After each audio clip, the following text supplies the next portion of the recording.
जय भीम, जय गुरु रविदास, जय भारतीय संविधान। जौनपुर के अंदर आप सब लोगों को पता है, जौनपुर के अंदर एक दर्दनाक घटना हमारे समाज के लोगों के साथ हुई। उस घटना में हमारे 21 घरों को जला दिया गया, हमारे मवेशियों को जला दिया गया और हमारे घरों के अंदर तोड़फोड़ की गई। हमने जब पिछली बार मैं लाइव आया था, हमने तय किया था कि हम जौनपुर जाएंगे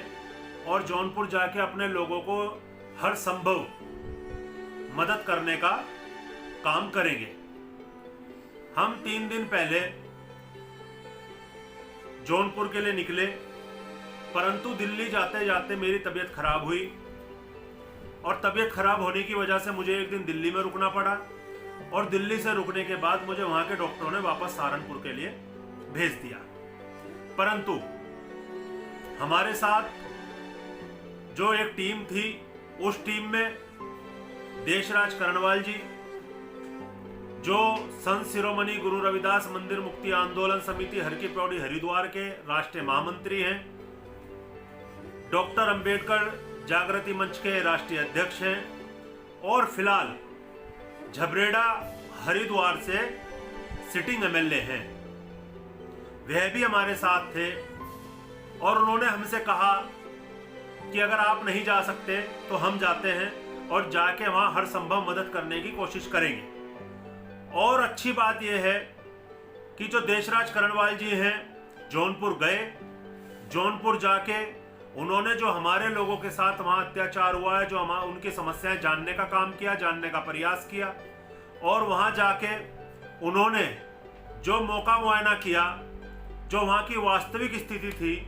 उस बात को जानने का प्रयास किया और जानने के बाद वहां के जो कैबिनेट मंत्री थे उनसे बात की, उत्तर प्रदेश के मुख्यमंत्री थे उनसे बात की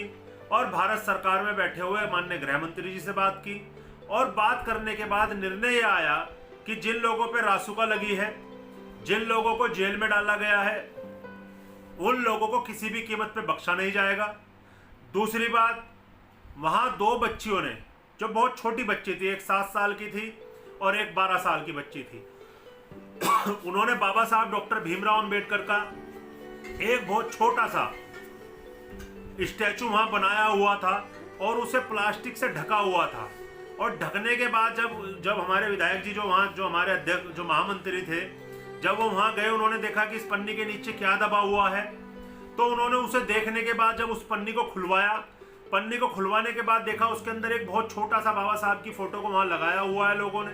तो उन्होंने पता किया कि ये फोटो किसने लगाया, तो उन्हें बताया गया कि ये एक शिवानी है और एक अनीता है।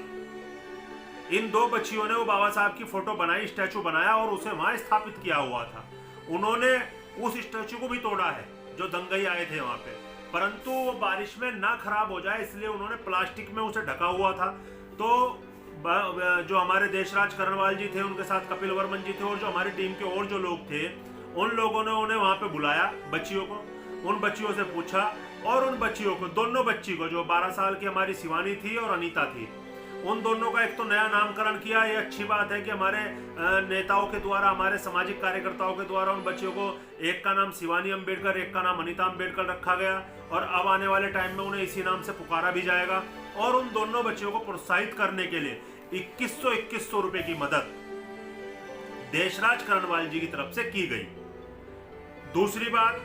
जो 21 घरों को जलाया गया था, उनके लिए 21,000 रुपए की मदद उन्हें की गई, जो हमने अपने आप से की है, जो देशराज करणवाल जी ने अपने आप से की है। अभी हम SC/ST कमीशन से